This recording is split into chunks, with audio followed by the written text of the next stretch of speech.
So thank you everyone for being with us this afternoon for this conversation about the diversification of content. I said it only once during the panel because it's too difficult for me to say. Also named alternative contents, also named even cinema, but does it still exist? We're not sure. It's even still an existing concept. 2025 was the very first year that we measure the dependence on the big movies, for the audience, and we wanted to create this panel to discuss this topic because all the other kind of contents looks like real alternatives to make revenues of cinemas increase.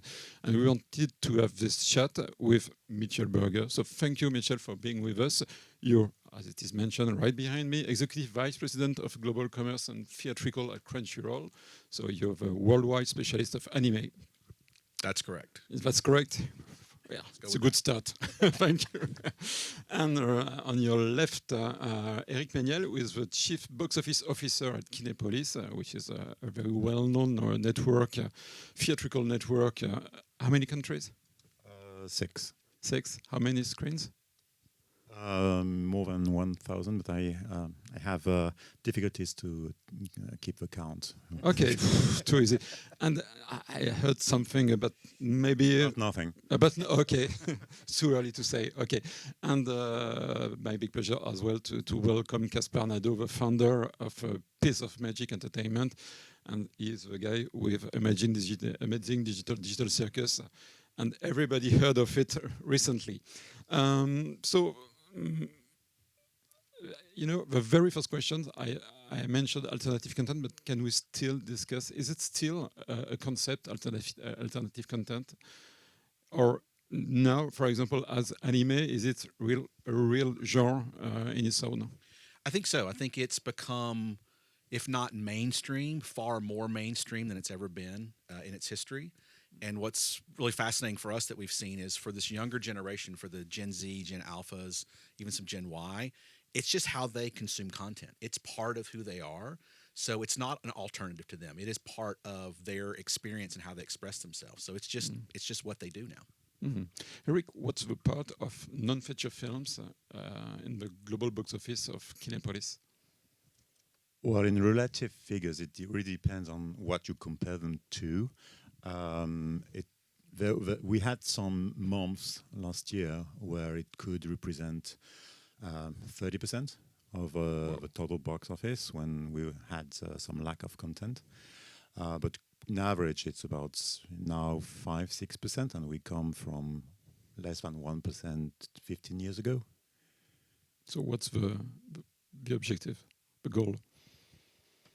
I don't know if there is an objective. It's more about listening to our audiences, understanding our audiences, and seeking for the content they want to share on the big screen. And it's probably the best news currently nowadays. It's that they could have that content for what we call alternative content, which is for me more an internal language umbrella to categorize sorts of content. I'm not sure our audiences know that it's alternative content or even cinema. I know that we had that discussions a lot of time, how to define what is alternative content to the public. So the big news is that for most part of what we can show on the big screen, they can have it for free on their phone, on their mobile phone. And still they want to come to the big screen, they come to gather together and experience that on the big screen. And that's, for me, all the meaning of a cinema. Mm-hmm. Caspar, do you agree it's a community thing in a way? Absolutely. But I also really don't like the term alternative content. I never liked it. I know that at a certain moment there was sort of this rebranding to event cinema. It's an internal term because it was sort of this bucket where you would put all the content in outside of your regular film programming. And it was done also because now, I mean, this term has been around for, I think, 20 years, it was seen as sort of a niche. And you could fill some of the low peak moments with content such as opera, ballet, theater that was, especially at the beginning, very well represented in this strand. But it's not that niche anymore.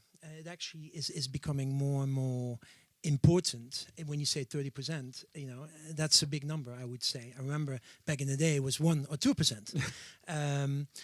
And yeah, so I don't like the term. And what I find fascinating is the fact that this sort of Gen Z audience has found the cinema as a place to come together as a community. And I mean, if you are in distribution, theatrical distribution, believing in the cinema experience, is key. Otherwise, you should be in another business. But what is great is that those people have been consuming online the content, but they see so much worth of going together in the cinema and to experience it together. And as a distributor, what is great is that it's not just 1 or 2 cinemas. You can actually scale it. You can scale it very wide. I think, as I said earlier in our talk, I think with anime and Crunchyroll, what they've done is quite exceptional. Is you have a platform where where you have your anime crowd, and that has now transferred to the cinema, and those are big league numbers, and it shows you that it's possible. And I think it's fantastic news for exhibitors actually, and for the industry in general. Don't steal my questions. Sorry. Sorry. Please. Mitchel, do you have a feeling that everything changed, the perspective on anime changed right after COVID when Demon Slayer went into theaters and watched such a massive hit?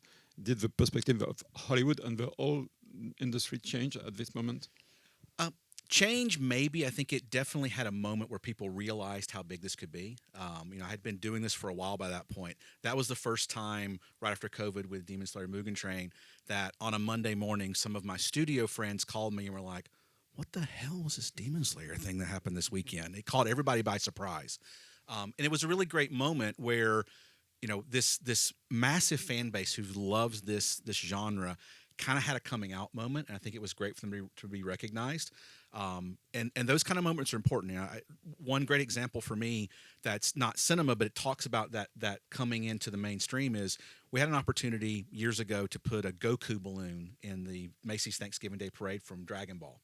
And when that came to us, my first thought was, no, anime fans don't care about the Macy's Thanksgiving Day Parade. It just doesn't make sense. Well, thankfully we did it.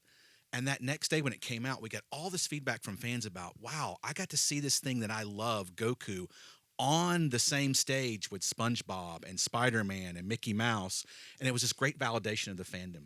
And it was really important for them. Same thing happens in cinema. When they see people talking about Demon Slayer the moment after it opens, and it's on the news, and it's on the internet, it's on the chat blogs, that's a validation for, this thing I love is meaningful, and people are seeing how much it's worth. So I think that's what happened coming out of COVID, and it was a great moment for cinema and for anime at the same time. Eric, did you feel a switch into the audience in terms of audience of the anime in your cinemas? I'm not sure it's a switch, maybe more an acceleration, because we knew, you said that Demon Slayer took everyone by surprise. It was something that really irritated me when my team said that at that time, because, well, it's been 15 years we're working on these IPs, and we knew, Catherine, that it would work. And yes, the scale of it was really huge, and the fact that it was also larger, probably, that it would have been 10 years ago. One of the good things of the COVID, the pandemic, is that more audiences get accustomed to original version, to different cinematographies. So that was an open-minding, tragic event, I would say. But that was good for us. We see we have the same acceleration with original version, for example. What's for both? This question is for both you, Eric, and Caspar. But as a cinema, And as a distributor, when cinemas come to you, what are you looking for in terms of diversification? I promised I wouldn't say it again, but I did it. What are they looking for? Is it just basic retail business that they want more revenue, or is it something to have a deeper offer, or is it to reduce, or not to reduce, to increase the occupancy rate? For the seats, what's the main goal? I think all of that. I mean, at the end, we are in the business of selling tickets, and so meaning that you want to find content that sort of, reach an audience. I think even more important, you want to have reoccurring audiences, and I think from my business, Piece of Magic, what we've done in the last sort of 10 years is build certain strands of content where we can sort of build the audiences and where we can have recurrent audiences. So an example is documentaries, specifically music documentaries. So we're always acquiring that sort of titles and are building with the theaters that audience. We do anime, specifically Japanese anime. We do gaming, preschool, a lot of music concerts, and it's all about having recurrent content, building those audiences with the exhibitors, and to ensure that this is an important percentage of the overall box office that cinemas can make. It's. I think what we are doing a lot is reoccurring business. So trying to find content in certain strands that work for us. I guess it's one of your challenges, Mitchel, is how do you get the people to come back on a regular basis in cinemas to watch anime? How do you work this? I think there's a couple of things. First of all, I'm glad you said that, Caspar. It's really important for us to create that repeatability and that habit. I think, especially with the younger generation, they're just not in the habit of going to the cinema the same way that us older folks grew up. I would go to the movies, and I would get there, and I would decide what to see once I got there. I wasn't going to a movie; I was going to the movies. We're trying to recreate some of that with anime. Really, the way that I think we are able to do it most is we have a really deep connection with the fans. So, we have a streaming platform, we have consumer products, we have all these touch points. We go to conventions, we have all these touch points with fans. So we're having this ongoing conversation where we're letting them know, when we're inviting them to come experience anime in all these different places. The root of it, though, is they're just fanatical about the content. That's where you start. It's good content that the fans love. Without that as a base, no matter what you do, we can put together all kinds of programs. If it's not good content and the fans don't love it, they're not going to come, and they're certainly not going to come back. That's the core of it for us, is finding great content, finding people that tell interesting stories, connecting them with fans, and then talking to those fans over and over again about opportunities to come engage with that content in many different places, whether it's in a theater, in a retail shop, online. Doesn't matter. It's all the way to interact with the content. Is it a very subdivided community, anime fan? It is. People come up to me all the time and say, "Hey, I'm going to start watching anime. What should I watch?" And I tell them that's like coming up to someone and saying, "I'm going to start watching movies. What should I watch?" Because there's something for everybody within anime. So subdivided, yes, in that there is a piece for everyone. So not everyone is a fan of everything ever made in the anime space, but within that genre, there's action, there's adventure, there's romance. If you want to know what it's like to be a calligrapher living on the North Shore of Japan, there's an anime about that. There's something for you there. So yes, those subdivisions work, but the community as a whole is fairly welcoming and I would say inclusive about all coming together to celebrate the medium that is anime. How did you proceed to make anime not a niche market, but a new genre? Which is, honestly, I've been in the movie business for 25, almost 30 years, and I think it's the very first time that I see a new genre emerging. How did you proceed to do this and to take it out from a niche? I would love to say that we did it. I can't take credit for that. It's the fans that did it. I think we enabled that. So what I do is I look at our charge as Crunchyroll is, on one hand, you've got a creator with a story to tell, some sort of emotional arc or a point of view they want to get out. And on the other hand, you've got a fan who has got an emotional need that they want to fulfill.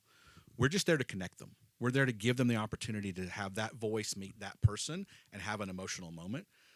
We've continued to do that by expanding the streaming platform and continue to put things in theater, and that has enabled the fandom to come into their own. They've made it what it is today, not us. Caspar, I see you nodding. You've been Yes. distributing anime for a long time now. Have you ever perceived the potential of that Well, huge business now? Yes. However, I do think that the one anime is not the other. I mean, for theatrical, it is, because we do theatrical only.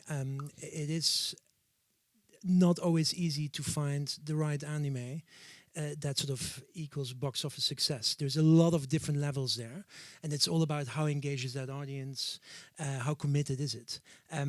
What I see is, and I think it's a good point, it's the audience, the fan base that is really often making a success out of it. You were just mentioning the amazing digital circus. I'm not sure if people know this, but this is this web series that we are putting into cinemas next month. They started in 2023 with the pilot, with the first pilot. So online has now more than 1 billion views. And for the last episode of the series, they are putting that into cinema. Now, I would love to take the credit to say, look, we knew this coming. But what happened actually is that they initially envisaged a theatrical release in the US, which is the biggest market. They did an announcement, and suddenly all the fans around the world mobilized themselves, went to the exhibitors, went to even local distributors and said, you need to put this in cinemas. Now, the good thing is that the producers came to us to see, can you help us? But it's actually, they are doing the work for us. And it goes so crazy that, people are making petitions that 6,000, 10,000 people sign to get this into a cinema. It goes very, very fast. So those ones I would like to have every day.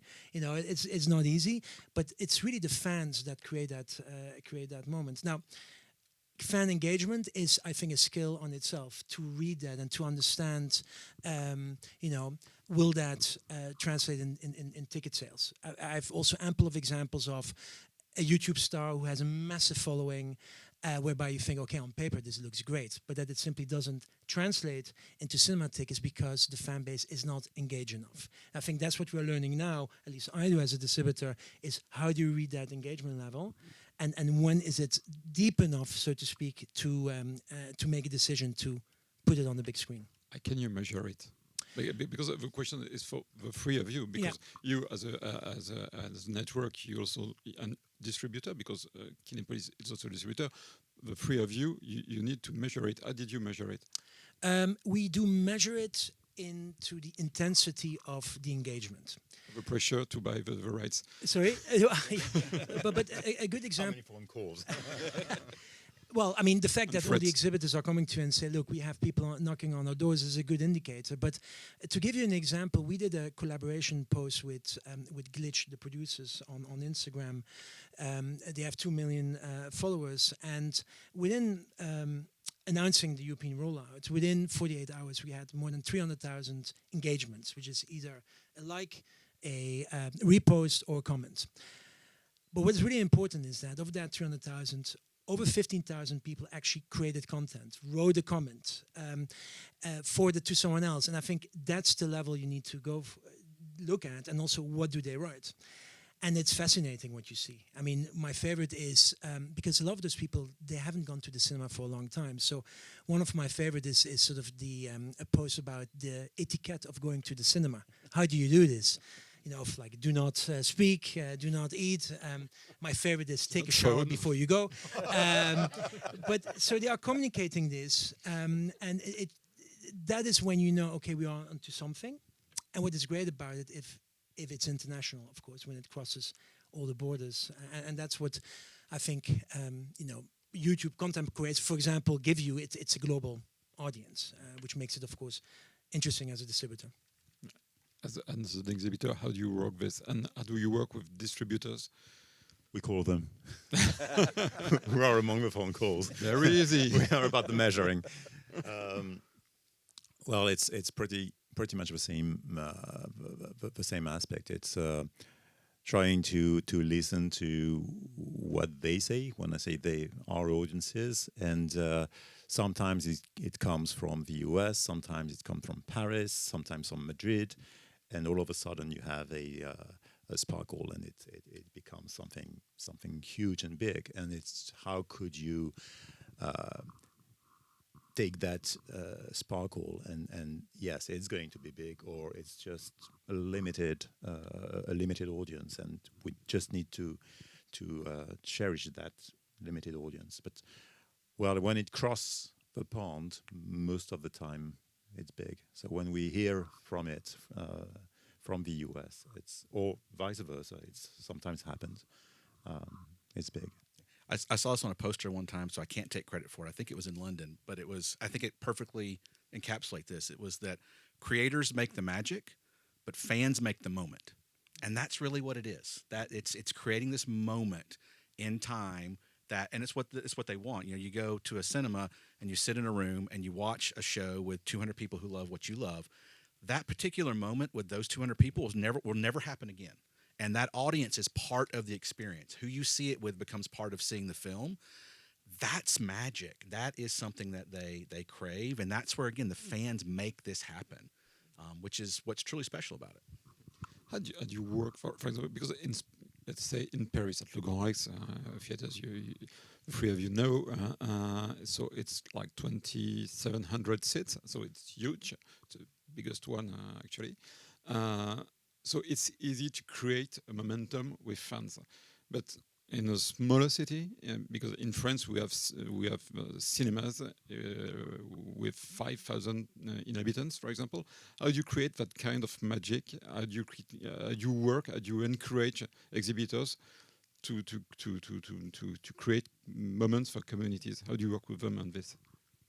For us, absolutely, exhibitors are a massive partner. This would not happen with them. And they've supported, again, anime for many years and believed in it. It is about local. Even if you've only got, a 20-seat auditorium or a 100-seat auditorium, I can promise you there are fans in that community that are passionate about something. And what I encourage exhibitors to do is talk to your employees that are in your cinemas. They know who's coming and what they love. They're part of the community. They know who runs the local anime club. They know who is a cinephile. Have them reach out. They're your best ambassadors to do all this. Look, we try to support where we can and provide giveaways if possible, or at least play films in smaller regions so that folks have a chance to view them, I think is very important. But really, it's local. It's about knowing who is coming into your theater every single day, and there's no better way to get that I've seen than talking to the folks who interact with them every day at the concession counter or at the ticket counter or somewhere like that. In alternative content, sorry for the word, but there are also another kinds of content. For example, concerts. What's the part of that kind of pieces or content in theaters today? It has grown very much, and it has become very vocal as well. If you think about Taylor Swift, for example, it hit the headlines. But it's what made it big. It's the combination of talents, right holders believing that there is something that could happen on the big screen.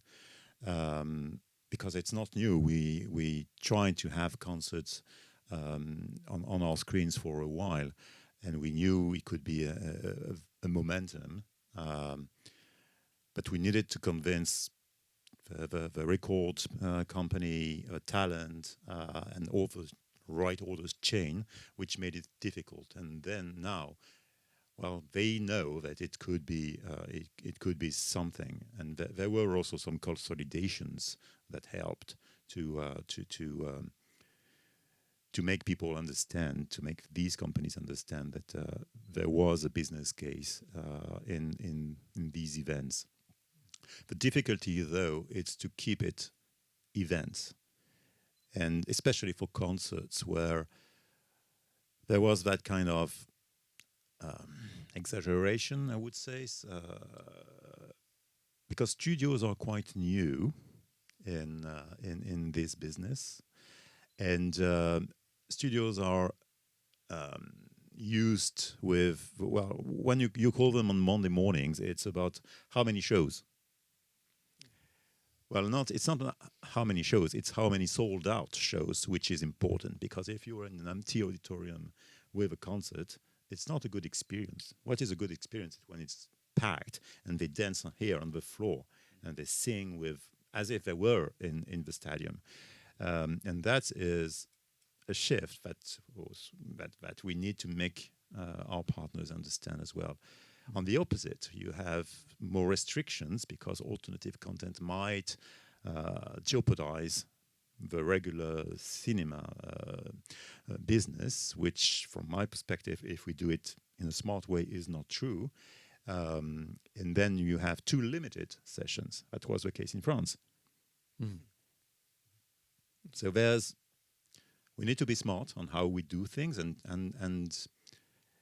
convince everyone that we have the same intention at the end of the day, making these auditoria packed and our audience is happy, because the more they're happy, the happier they are, the more we can do, and convince the right holders to go that path, along that path, and that's the same for anime. It's exactly what you were saying. Absolutely.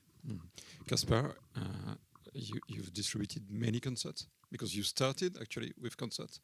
Do you have a feeling that today things have changed and maybe that big actors could now come and grab it all? You see, I mean, now you have studios, releasing that type of content. We saw it with Billie Eilish, Iron Maiden. So it has matured enormously. I think it's a really good point that Eric is making is with the talent itself. They find their way to the cinema, and I think Taylor Swift is a really good example of that. There have been many, many more before, but she made it a global phenomenon. Now Taylor Swift is Taylor Swift, but still, I think it's an example. And when you speak to talent or their management companies, often they see the cinema as a place where that community can come together. But for them, it's also very important that the occupancy levels are high. The whole idea of event cinema, alternative content, is to have to focus on a certain weekend most of the time, to make sure that those occupancy levels are high, i.e. you have packed cinemas, and you build your whole campaign towards that. That has always been the case, and I think that's what we should keep on doing. Now, if cinemas are packed and we can add screenings, fine, but it remains always quite a limited release, and for good reasons. The whole event business has always been there to add content, but it is not there to replace, the Hollywood, the studio fare. We need to be realistic there, but it can really add some great moments if done well, and that means that focusing on a limited release is really the way to go.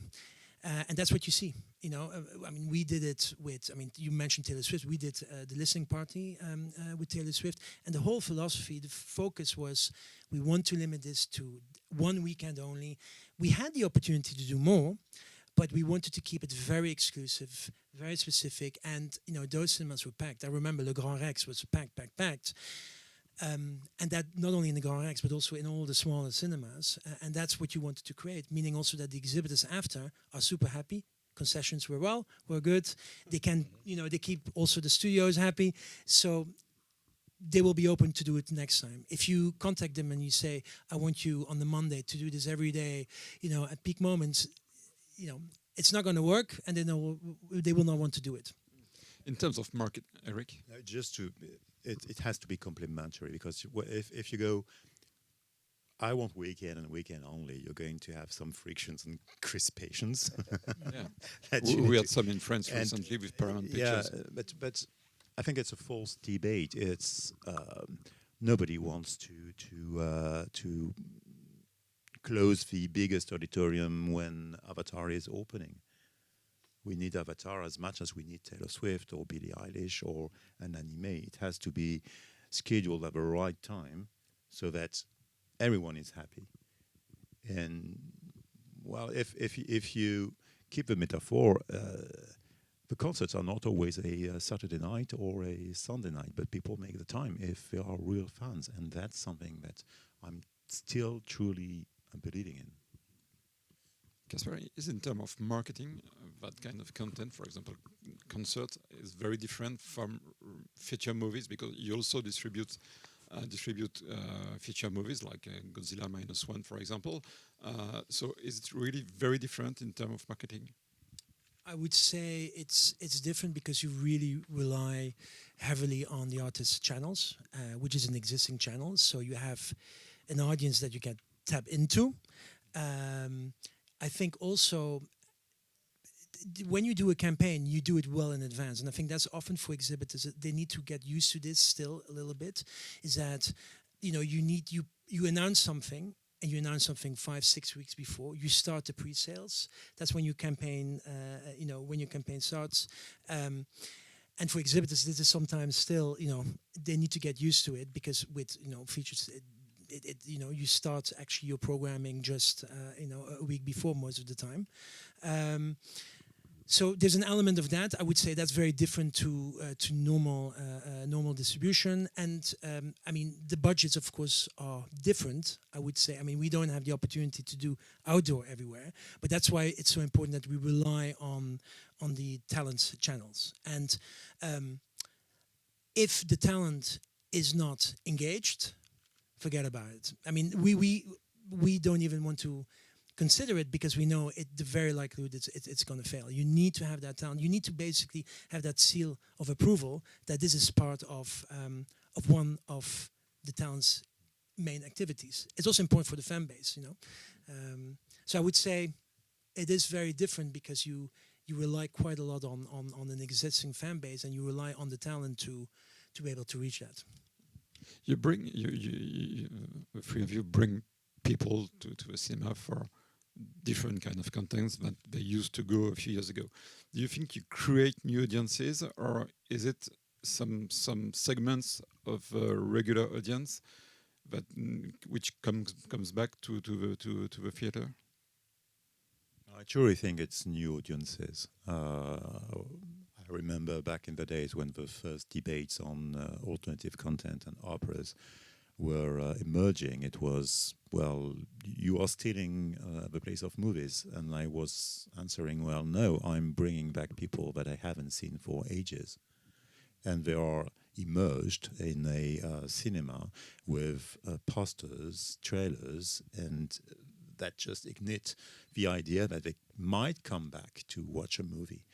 And I think that's the same thing. We were talking about Gen Z. I remember just after the pandemic, debates, panels were about, have we lost Gen Z? Well, no. If you have the right content on the screen, they're there. And right content could be what we call alternative content, but another movie as well. So that's a way to catch them back and to bring them back. But that's for sure. It's incremental audiences. Yeah, I mean, absolutely, and it's new audience, and what's interesting, and it's really true because with this amazing digital circus is a really good example, but also Iron Lung, which we released, Markiplier, all content from YouTube web series, YouTube content creators. As I just gave an example of about the etiquette, going to the cinema, but you can really see in the comments that they have never been to the cinema. Secondly, also an interesting fact is that if you look now at the pre-sales that we have, the average ticket price is actually higher than normal. That means that a lot of those people do not have the subscription cards that cinemas have. So for them, it's also another indicator that those people are going for the cinema for the first time or after a long time. But once they go to that environment, and we need to give the cinemas credits. I mean, they've been investing massively in the cinemas, from that experience. Once they go to the cinema, they will be surrounded by posters, trailers. They will have a fantastic experience. And I'm quite confident that they will come back. So it's great. It's new audience, but also it's that audience. I think if we do it well, they will come back. And I think that's really positive. Yeah, I think it's a new audience for the cinema. I think it's an existing audience for that piece of content. And I think that's important because there's a lot of talk about, obviously we're a streaming service. Yeah. Streaming versus theatrical. It's not a competition, and I don't actually think it needs to be combative. I don't think it needs to be one or the other. I think they're very complementary. The way I like to explain it to folks is through music, because I'm a big music fan. For me, I can sit in my room with a good pair of headphones on and listen to Metallica and have an amazing personal experience. I can then go see Metallica at the Sphere in Las Vegas with 20,000 people, hear exactly the same music, and have a fundamentally different experience. Both of them are valid. Both of them serve a need for me emotionally. It's exactly the same thing with content. I can watch a piece of anime at home on my computer and have a very specific personal experience.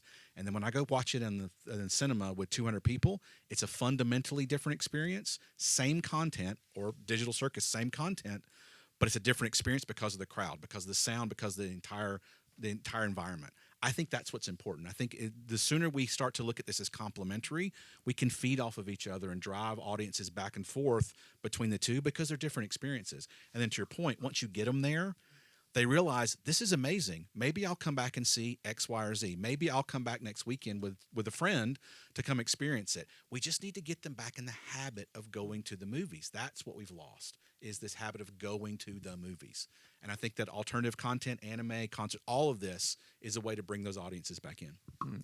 As you said, as you remembered, Crunchyroll is a streaming platform. You have more than 20 million subscribers, so congrats. Thank you. How do you bring your streaming audience to a theater? How do you convince them to get there and come back later? It sounds simple, but the easiest way is you just tell them. You tell them, hey, this movie's going to be in the cinema. It's amazing how well that works, honestly, when you have a deep fan base for someone like Demon Slayer, which is just this rabid fan base that we've built up over all these years streaming. And then you tell them, hey, the next part of the story is going to be on the big screen, big picture, big sound, very cinematic. The only way to see it, they'll show up in droves. It really is just that simple. And I don't mean to oversimplify what our marketing team does, because they work incredibly hard. They do a lot of amazing things. But at the end of the day, you create a fan and you tell them about this experience and you enable them to go see it. And if it's a good experience, like they said, if you build it, they will come. It really is that simple, I think. Caspar, is it exactly the same with Amazing Digital Circus, for example? It's people are expecting an experience, a collective experience. Yes, it's something that they are not used to. They see it as something unique. They see it as a communal thing. I mean, we should not underestimate that.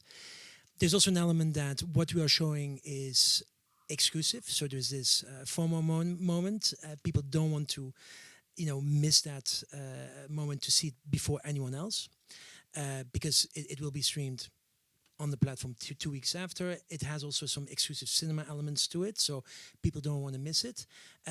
But because they're not used to it, they see it as something really exciting, and it's about telling them. You're right, telling them. It's about telling them that this is quite a special moment. That's what also the producers did. They wrote on all the platforms, okay, this is the moment to come together, experience something really, before anyone else. And that message is already powerful enough to get those people to the cinema. And we see it in the pre-sales. I mean, it really has an incredible impact to just tell them, yeah. Does every kind of community and every kind of content works on the big screen? Because Piece of Magic is 15 years old. Company? 10 years. 10 years. Next year, 10 years. So you look really young. You don't look a day we're 5 years old as a company. So I guess you have experienced many kind of contents, anime obviously, concerts, because at the very beginning you were distributing, and you still distribute under your concerts, for example. But also you made experiences with sport, maybe e-sport.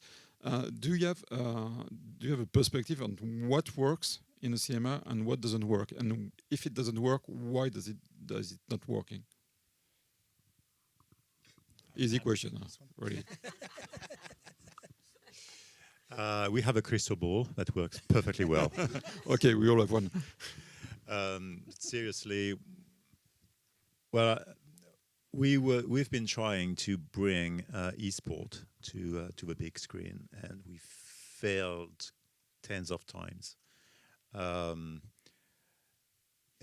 you have the headlines: e-sport is that tens of billions of revenues, and that's hit the headlines, but that does not translate into an event. Oh, let me put it differently.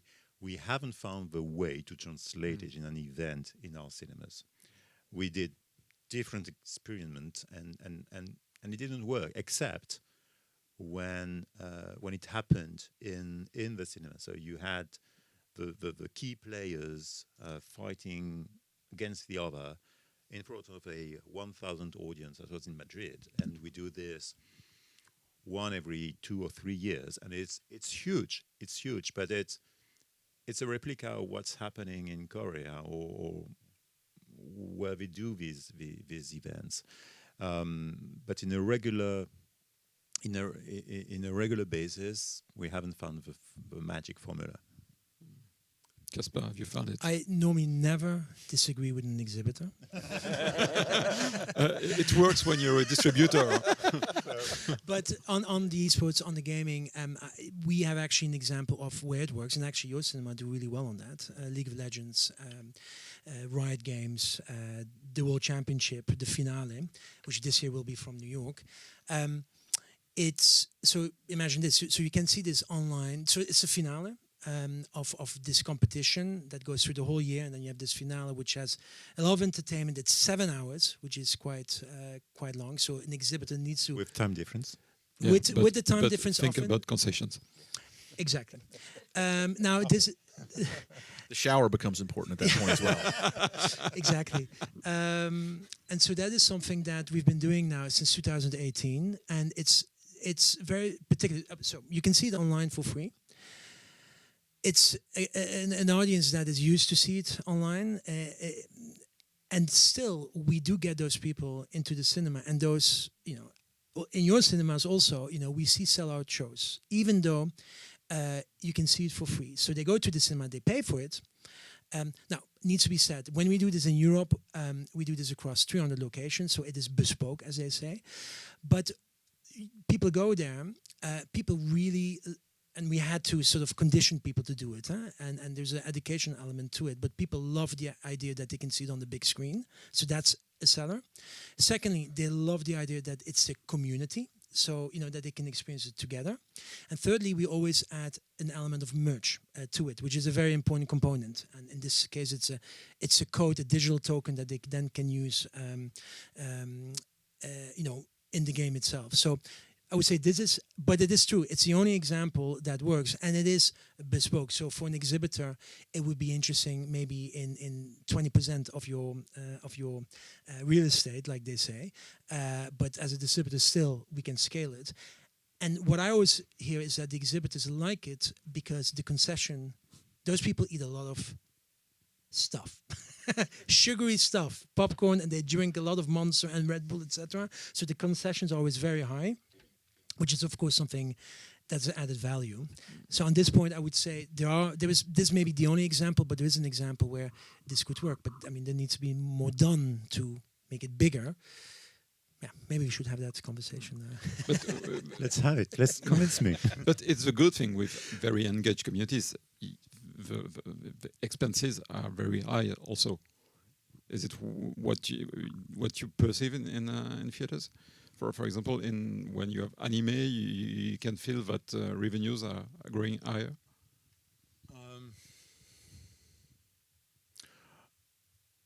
Yes. Honestly, it's not the main trigger. The content remains the main trigger. I would say that the other way around is what we perceived more. It's a French local movie bring less concession. That's more in that sense that you notice the difference. And of course, a kid content brings more concessions. But it's also, do you have the right offer to the right audience? If we still want to sell popcorn and Coke to opera audiences, well, not sure they would appreciate, so we need to tailor our offer. And okay, so we get it. Esport is a difficult matter in theaters. Not for Caspar. He's very good at it. But Caspar is a wizard. He can do everything. So what about sport, the real one? broadcasting live sport in cinema, does it work? I know there are some experience sometimes. In Paris, there was broadcasting a few months ago from the Paris FC, the other Paris team, Parisian team. Have you ever tried, Well, Caspar? it's a really complicated thing, rights issues. I mean, the exhibitors do it and do it directly also, often with the broadcasters. We have not been able to get those rights, but I know that a lot of exhibitors are doing it. In the Netherlands, Pathé is doing it. Latin America. I mean, I'm sure you guys are also planning to do it for the World Cup, and I think it's a great idea because it gives you a chance to attract people to the cinema, because otherwise they would be at home. So it's great to program that, but it's not something that we've been able to do, and also not something that I would have interest in to do. But the exhibitors are doing it quite successfully. In the case of this cup, if they stay at home, I'm not worried. It's during nights, so it's okay. No, it's very, very complicated. There are so many stakeholders around the table who are not aware of the availabilities, possibilities of our business. So I would say we are more into call-in. So people who reach out to us saying, well, we'd like to do something, and it's more on the local side that it works. We tried quite a lot of time to do some broadcasting of the quarter finale, the semi-finale, and the finale of a FIFA, of a World Cup. It works generally when your country is playing. So there it's... I think you have a good chance. You will always have a good chance. Third star. But what you mentioned is true. We experience that as well, and some of our colleagues do. It's playing your... you have... So I'm not going to say something stupid because I'm not that fan football experts, but you have Madrid playing against Dortmund, and people in Madrid wants to watch this on the big screen. So that to works. share, that works. Yeah. But again, the amount of work to make it happen is so heavy that it doesn't pay the bill at the end. Mitchel, the anime culture is very deep. Obviously the series, the movies, but also manga, also music. Do you consider sometimes working more in depth and using cinema, which is for you a very powerful media, for live concerts of anime singers or things like that? Do you consider it? We've looked at it, and we did a concert film with Lisa last year that did okay. It had an audience. I think doing things live is also incredibly difficult and incredibly complicated at times. It's something that we would consider. I think anything within the anime space, if it's meaningful to fans and we can figure out a way to make a cinematic experience that feels special and feels unique, it's something that we would look at. But I think that right now our main focus is finding the best movies that we can and bringing them in. And again, whether it's 1,000 screens, 200 screens, 20 screens, whatever it is. I don't want to get too far afield with just trying all these other places. If the fans go there, we'll look at it. If the opportunities are there, but I'm not going to try to force the fans into it. I'm not going to try to push them into it. I think we're at a decent place right now. I think that fans enjoy what we do. We want to keep leaning into that and making sure that experience stays a premium cinematic experience for them. Caspar, is the YouTube content the next big thing for? Sorry? Is YouTube content the next big thing? I mean, because you mentioned Iron Lung, we had Inoxtag in France, amazing Digital Circus is YouTube as well. Well, it's definitely the buzzword at the moment, and everyone is talking about it. I do think there are a lot of opportunities there, but I think it will take time, to really define those and to get a better understanding of the audience, what works, what doesn't work. So I do think Iron Lung and Amazing Digital Circus and Inexstat are a proof of concept. So people do absolutely see it has a potential. It's great that those creators are also embracing cinema, it needs to be said. But again, there are ample of examples where it didn't work. So we just need to, I think it's a growth area, but it will take time to sort of understand it fully. And you do this by doing it in the sense of, there will be more to come. I'm sure we will do more. Some will work, some will not. But it's definitely something that we are looking at. And we are not the only one, I'm sure. In terms of business, in terms of industry, do you think this segment will restructure because it becomes huge? You have a living proof. Not you, but Crunchyroll is the living proof. And Billie Eilish was raised by Paramount Pictures. Niels Winkels, the president of Focus Features, was there on this stage a few days ago with us and said we're going to release more concerts, more other content. I think Hollywood realized that there is some money to make here. And so do you think, and for you, an independent company, what's the risk and are you prepared to this? Unfortunately, Niels Winkels is someone who really loves music, and he has a big interest there. It's a reality that they see the opportunity, and it provides box office. And I think it will never replace, the normal business, but they can fill their schedule. And also, it's an appealing thing, I would say, for talent to work with the studio. So yeah, let's see where that goes. But how to do it, and still is a certain skill. Eventizing something, it's easier said than done. So let's see. But it's for sure that they see an interest. Like Billie Eilish, Dave Cameron. I mean, he obviously is used to work with the studio, and so Paramount did that. We would love to do it, but also how that was programmed, released, maybe we would have done it slightly different. So yeah, it's something to look at. But we are talking here about Billie Eilish, but also Epic, for example. The Elvis Presley title, Baz Luhrmann, is also a prime example, which was also released by Universal.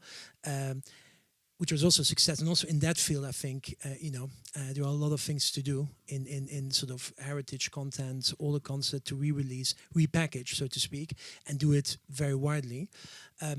Yeah, let's see. But it's an additional layer of complication, as if I didn't have enough of those. But yeah. And I think one of the things I would say, just no matter where you're sourcing content from, whether it's manga and manhwa for us or YouTube or wherever, it's still going to come back to the content. Like you still have to find good content that appeals to people, and where it comes from then becomes secondary once that content finds its audience. I think that's what you can't lose sight of, is make good content first and everything else follows along from that. Absolutely. I was about to say we absolutely need to avoid the 3D syndrome. There's a niche, there's a potential, we go, and we just burn the business. We need to cherish the content, and it's exactly what you said. So Éric said he has a crystal ball, so it's now the moment to use it. For you, anime, what will be the weight of anime in the global, worldwide box office like in 10 years? More than it is today. Oh, okay, great. I don't know. If I did have your crystal ball and could answer that question, I would be retired and own a small island somewhere. So I don't know. But what I can tell you is anime fan base is only growing. There's over 1 billion people worldwide who are interested in anime and anime adjacent. I don't see that slowing down anytime soon. I think that there is a huge headroom for growth within the anime space. So I believe as long as we continue to make good films and we continue to work with exhibitors to bring them to people, that we'll find out how high can be. Demon Slayer was something beyond anything that any anime film had ever done. And I look at that as a great starting point of now where can we go from there and build this business. So I don't know, invite me back in 10 years and I'll tell you. Pleasure. I'll be old enough. Eric, Caspar, do you have a feeling that in 10 years the programming of cinemas will be different regarding all the development of those new contents? Certainly, it's quite different from 10 years ago. It will remain a place where you are with strangers, sharing the same passion and sharing emotions. That's grandiloquent, but that's the truth, basically. And in that, I'm truly confident, and the last month just seems to prove it. So yes, it's going to be. I totally think that the trend will remain. It's more than a trend, and I totally believe that we are going to not to talk anymore about alternative content and event cinema, maybe just events. And that's probably the best news, is that people want to share momentums in our cinemas, which is happening that's with what we feature movies right now. Absolutely. Yeah. And you said it. It's about repetition. What makes this year a success is that we had a content flow of different original content, and that's what made the difference this year. And if other events could help to maintain that flow, fair enough. Caspar? Well, I mean, I'm very optimistic and bullish actually about the theatrical space. Yeah, you told me when you came back from CinemaCon, you were excited and thrilled. I was excited.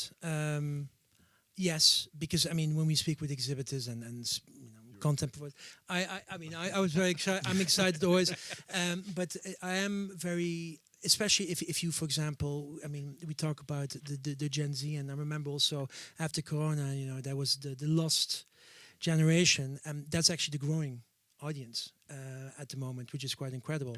So I'm very optimistic and bullish, and I think it's just going to be more eclectic, more diverse.